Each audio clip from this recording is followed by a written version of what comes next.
Assalamualaikum warahmatullahi wabarakatuh. Waalaikumsalam warahmatullahi wabarakatuh. Alhamdulillah wa kafa, wassalatu wassalamu ala nabiyyina Mustafa wa ala alihi wa sahbihi ahli sidqi wal wafa. Alhamdulillah kita bisa melanjutkan kajian kita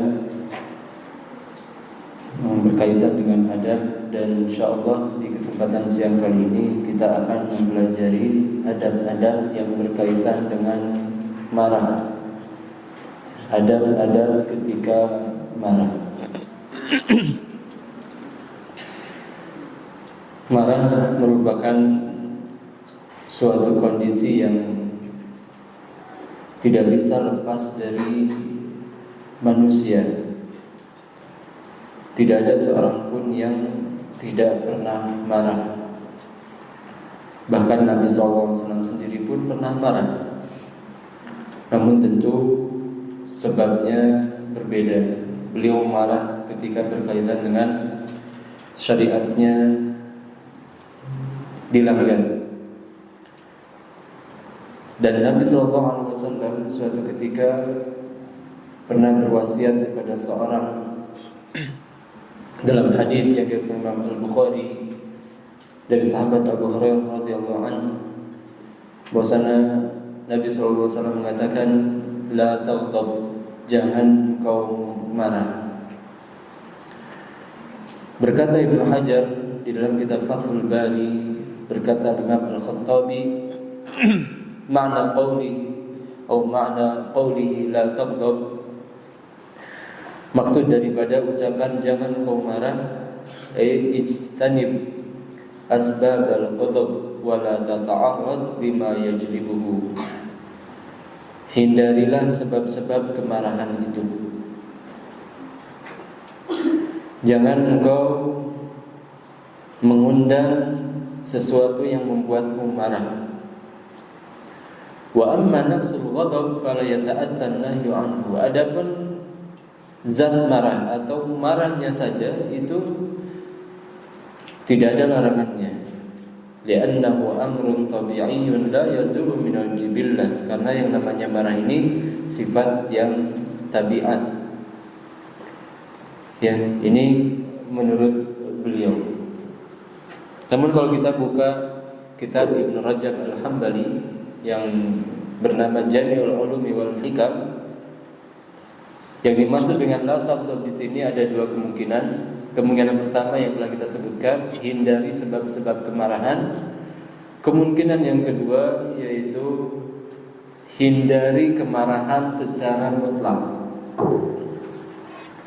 Ya, gantikan dengan sifat-sifat terpuji yang lain. Tawadhu, sabar, kemudian dermawan, mudah memaafkan. Ini menurut beliau.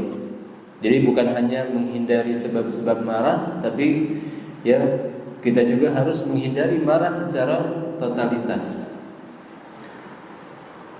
Lakin yang bagi lil muslim an yata'adda bi jumlati adabin tata'allaqu bil ghadab. Akan tapi ketika seorang marah, maka dia harus memperhatikan adab-adab berikut. Yang pertama, an la yaghdab illa lillah. Jangan marah kecuali karena Allah. Fa innal ghadaba lillahi amrun mahbub. Marah karena Allah ini adalah sesuatu yang disenangi, bahkan mendapatkan pahala. Yakunu ibaratan an ghalayani damil qalbi idza dhi'at faraidillah.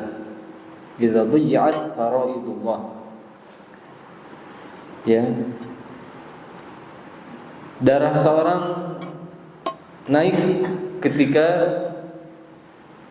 hal-hal yang Allah wajibkan dilanggar, au untuhikat hududuhu, atau hal yang diharamkan dilabrak, dilakukan.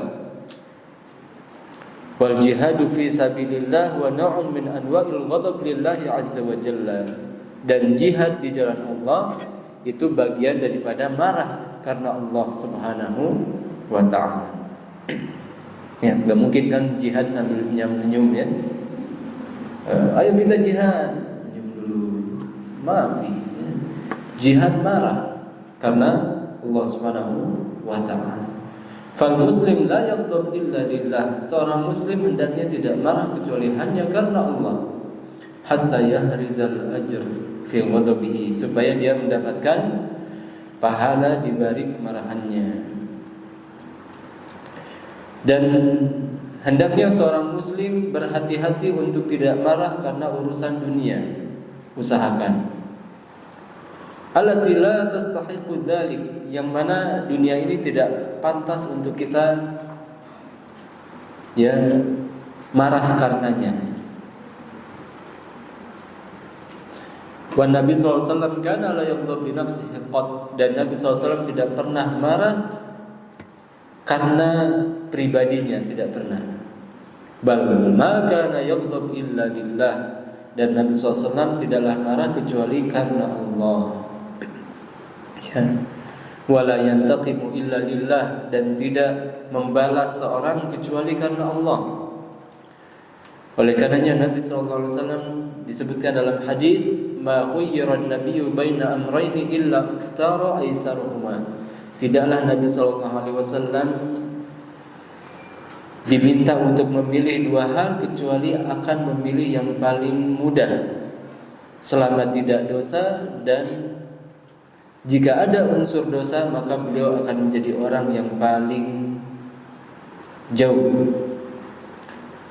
Kemudian dalam hadis ini juga dikatakan, wallahi man taqama li nafsihi, dan Nabi SAW tidak pernah membalas dendam untuk pribadi dirinya sendiri. Yu'ta ilaihi qad hatta tuntahaq hurumatullah, sampai adanya hal yang haram yang dilanggar. Fayantaqimu lillah, maka ketika itu Rasulullah akan membalas karena Allah. Ini adab yang pertama. Jangan kita marah kecuali karena Allah. Dan Syekh Utsman Al-Khamis pernah mengatakan, semua urusan dunia tafih. Orang yang jiwanya besar jangan marah kecuali karena urusan besar. Dan semua urusan dunia tafih, kata beliau. Semua urusan dunia itu rendah, maka tidak layak sampai menjadikan kita mengeluarkan otot leher kita, kemudian memerahkan mata kita, menyangarkan wajah kita karena dunia. Kecuali kalau memang ada unsur akhiratnya. Kemudian yang kedua, at-tahallum wa 'adamul ghadab li ajli dunya. Ini juga berkaitan dengan sebelumnya. Berusaha lembut dan tidak marah kecuali tidak marah karena dunia. Berusaha lembut dan tidak marah karena urusan dunia. Fa innal ghadaba syarrun kullu, karena yang namanya marah itu semuanya buruk. Illa ma kana minhu lillahi ta'ala, kecuali yang karena Allah. Kama anna al-ghadab qad yadfa'u al-insanu ila al-batsh bi khasmihi wa darbihi wa syatmihi, karena memang yang namanya kemarahan itu punya efek buruk, seperti mencela, memukul, bahkan sampai membunuh. Wa qad yaqa'u fil kaba'ir fi athna'i ghadabi, sehingga seorang terkadang melakukan dosa besar karena marahnya. Wa qad yaf'alu ma yaqta'u bihi rahim, dan melakukan sesuatu yang dengannya terputuslah tali silaturahim. Oleh karenanya hendaknya kita mengamalkan wasiat Nabi SAW kepada salah seorang sahabat yang bernama Ashaj Abdul Qais, inna fika khaslatain, sesungguhnya engkau memiliki dua sifat yang sangat baik, yuhibbuhum Allah, yang dicintai Allah. Yang pertama adalah hilmu, yang kedua adalah al-anah, lembut dan tidak tergesa-gesa. Lembut dan tidak tergesa-gesa. Seperti yang kemarin ramai, bagaimana kisah seorang yang gara-gara tersorot oleh lampu motor, kemudian dia lihat dengan tatapan yang sinis, akhirnya yang dilihat tidak terima, didatangi kemudian dipukul. Habis itu ngajak ngadu apa? Carok, ya, ngadu celurit, ya. Akhirnya orang ini pulang ke rumah bawa celurit, ketemu sama adiknya diajak juga. Padahal ibunya sedang larang, jangan, gak usah pergi. Ya. Dia tetap minta maaf, minta doa saja. Kemudian pergi, yang langsung 2 orang ini berhadapan dengan 10 orang, yang turun 5 orang, yang 4 orang tewas oleh 2 orang, yang 1 kabur, disuruh kabur. Kalau kamu mau selamat pergi saja, kalau enggak kami bunuh juga. Ya, ini awal sebabnya adalah marah. Yang marah yang tidak terkontrol. Ya. Dan anak kira hal ini tidak akan terjadi kalau kita memahami konsep bahwasanya memukul, apalagi sampai membunuh, itu keburukannya sangat besar di sisi Allah Subhanahu wa taala. Dulu ketika ada di Saudi, terjadi masalah antara tetangga Anda dengan pemilik rumah. Sampai ketika Anda ngobrol, berusaha menengahi, ya, ngobrol dengan pemilik rumah, tiba-tiba tetangganya dimukul, menghantam sampai berdarah hidungnya. Padahal ini orang Saudi, ya. Maka dia langsung masuk ke dalam rumah, kemudian beliau keluar membawa pistol kecil. Yang seumur hidup Anda baru lihat pistol sekecil itu asli tadi. Karena memang ini anak tentara. Kemudian dia bilang, kalau orang itu datang lagi ke sini, saya bunuh dia. Ya, padahal ini tinggal di satu bangunan. Ya, dan sebelum orang ini keluar, Anda sudah minta ke orang yang satu lagi, pergi, kamu pergi, gak akan benar, pergi. Akhirnya keluar. Tapi orang ini mikir, dia bilang kalau dia datang lagi, saya bunuh dia. Tapi dia pikir kalau dia tinggal lari keluar, masih ada orangnya. Ya. Tapi orang sana mikir kalau membunuh, pikir 1000 kali. Kenapa? Karena kalau bunuh, otomatis dia akan dibunuh lagi, dikisos. Ya. Jadi orang sana masih mikir ulang, kalau saya bunuh, saya yang dibunuh. Ya. Dan dia cuma bilang seperti itu. Ya. Orang ini akhirnya harus pindah dari situ karena nggak mau lagi. Ya, dan kalau seandainya terjadi datang, mungkin benar dia akan membunuh. Ya. Jadi ini efek daripada kemarahan, dan banyak sekali efek dari kemarahan yang terjadi di masyarakat kita. Ya, perang antar RT, perang antar RW, ya, perang antar supporter sepak bola, Persija lawan Viking, ya, apa? Wadik. Ya, enggak, biasanya lawan Viking, ya, Bobotoh, ya, ya. Apa sebabnya? Kenapa kau dipukul? Itu dicek tuh. Ya, apa salahnya? Nabi SAW mengatakan, man qala la tahta rayatin ilmiyah. Ya, siapa yang membunuh, berperang karena alasan yang tidak jelas, rayatin ilmiyah, yang berbau asabiyah, yang marah karena sebab yang tidak jelas itu.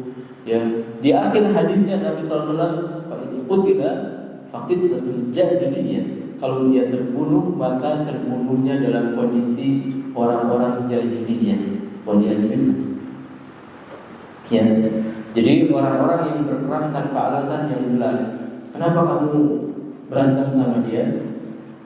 Ya, dia tadi liatinnya kayak sinis gitu lah. Akhirnya saya nggak terima. Ini kan sebabnya nggak jelas.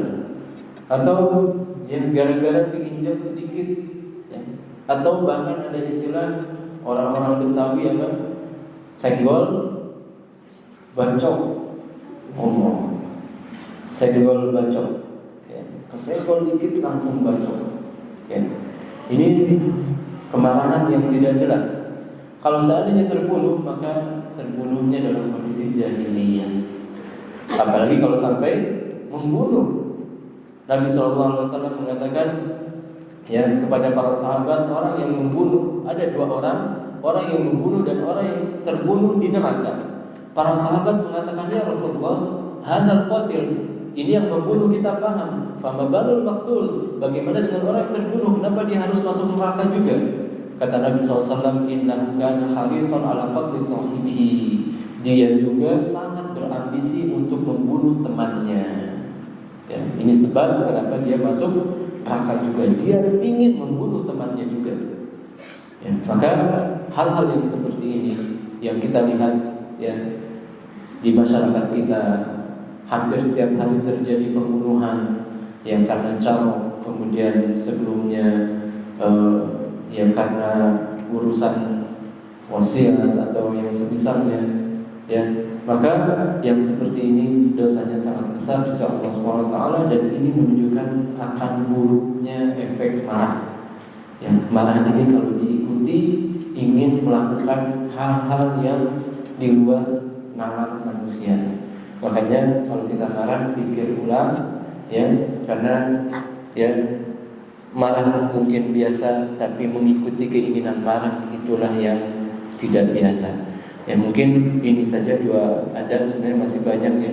Ada sekitar lebih dari 10 adab atau sekitar 10 adab berkaitan dengan marah. Mungkin kita akan lanjutkan di kesempatan yang akan datang.